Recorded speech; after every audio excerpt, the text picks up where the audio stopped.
Xizmatlarda ko'pincha namangancha Shevada ozgina chuqurroq, bo'rtibroq gapirasiz.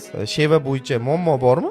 Namanganchani ustidan kulish Chechenistonni bozorida bemalol cho'chqa go'sht sotish bilan barobar deydi.